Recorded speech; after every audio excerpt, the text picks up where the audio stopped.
Hi folks, we're going to take a look at 15C from page 268. So here they're asking us to find the extreme values for this function on this given closed interval. So let's remind ourselves when we're talking about the extreme values, we're talking about the absolute max, the absolute min.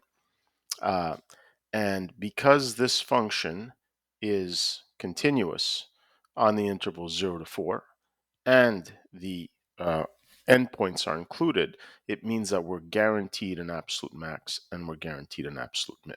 Okay? Now, the other thing we know is where to find the absolute maxes and mins, and we know that they're going to be located either at a critical point in this interval or at the endpoints. Okay, so step number one is to find the critical points.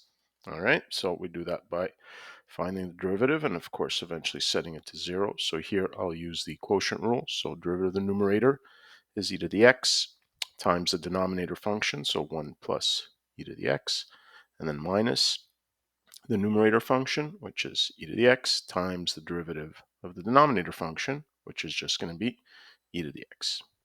Okay, all over the denominator squared. So 1 plus e to the x squared. All right, so now what we have to do is solve this for the derivative being equal to 0.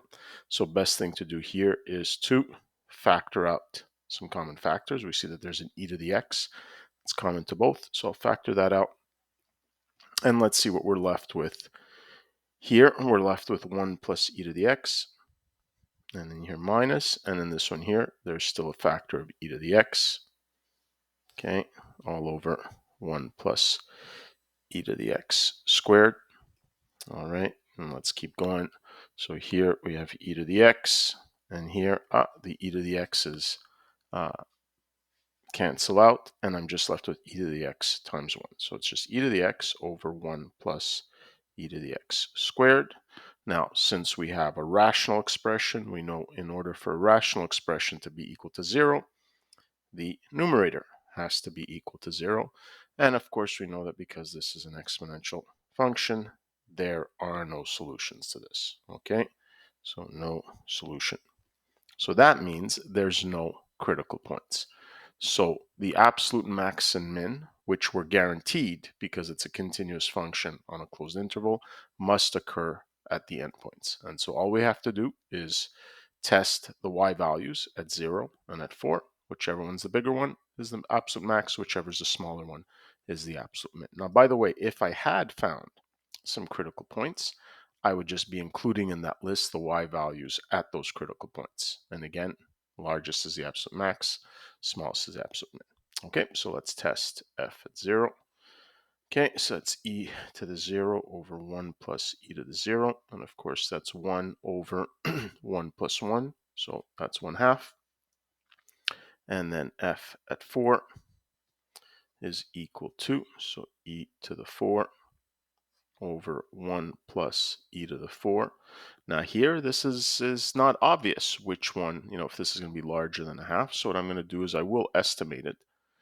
Okay, now this is a purely mathematical question, so my final answer I will leave in exact form, but I'm going to approximate it just to get a sense of its relative size to 1/2.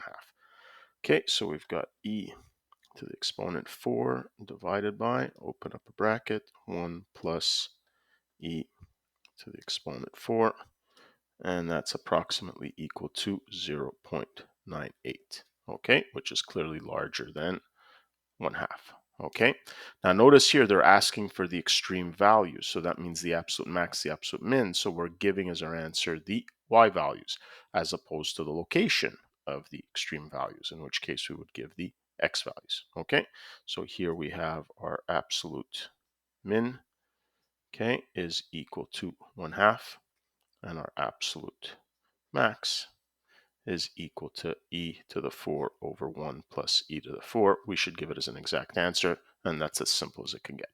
Okay, so just a quick recap. This is exclusively for continuous functions on a closed interval. We are guaranteed an absolute max and min, and they occur either at the critical points, to find those, or at the endpoints.